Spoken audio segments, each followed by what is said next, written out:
Today we are going to make some kheer in a slow cooker. So I have added a liter of milk in a cooker and now I'm grinding some almonds. I generally use a coffee grinder to grind the almonds so they are nicely grinded into a powder.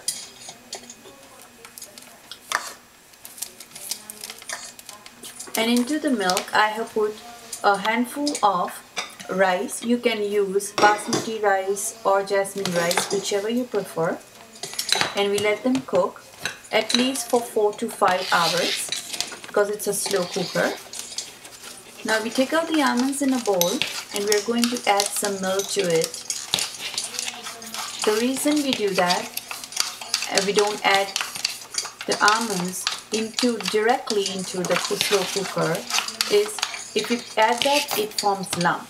So that is why we're just taking it out in a bowl, mixing it with the milk, and then put it in the slow cooker.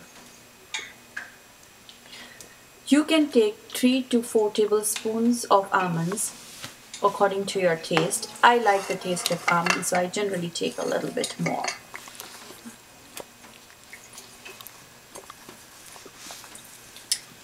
If you are allergic to nuts, then you don't need to add almonds. It's just for the rich taste that we are putting it in.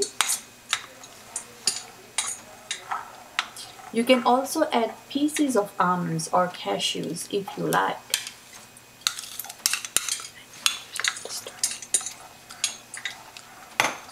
You see how nicely they have mixed in the milk?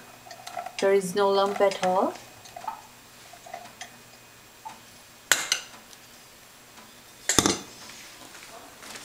And the rice is nicely cooked too.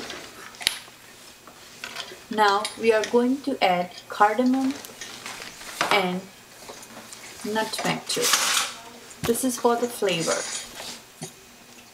Whenever I add a nutmeg, I always take a strainer and add it because sometimes they are a little bit bigger pieces, and then when you have the kheer, it forms like a sand particle, and we don't want that when we are eating it. That's why I strain it. So any big pieces, we just take them out. And cardamom is nicely grinded too, so we can just add some cardamom.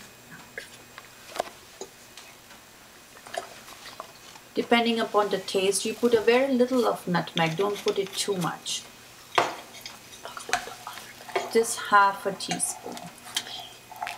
And cardamom we can put like a big teaspoon because it gives a very good taste. Whenever it's a dessert, you add cardamom and nutmeg to it and it gives a very good flavor to it.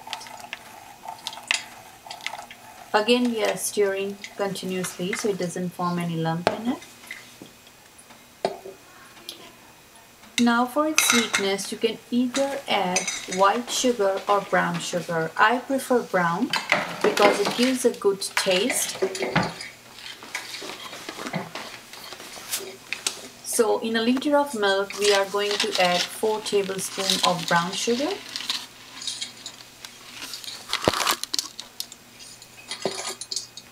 Depending upon the sweetness, you can add a teaspoon more.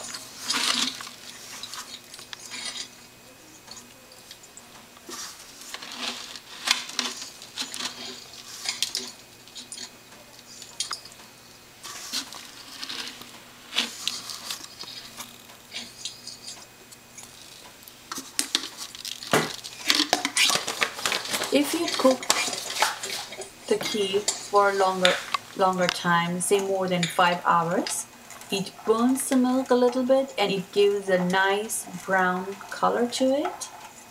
So depending upon the color that you like if you just boil it for 5 hours, it will still be like a creamy white, but if you put it on still for an hour, it will take the brown color, like basuri.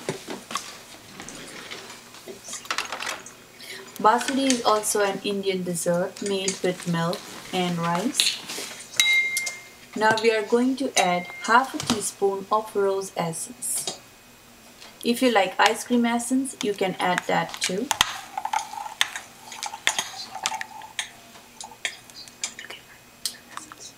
See how our kheer is coming out nicely, and the rice is nicely blended in the milk.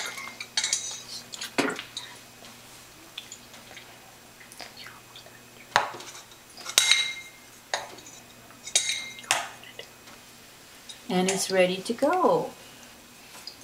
We're just going to taste how it is. It's ready to be served. We are going to taste it. Yum!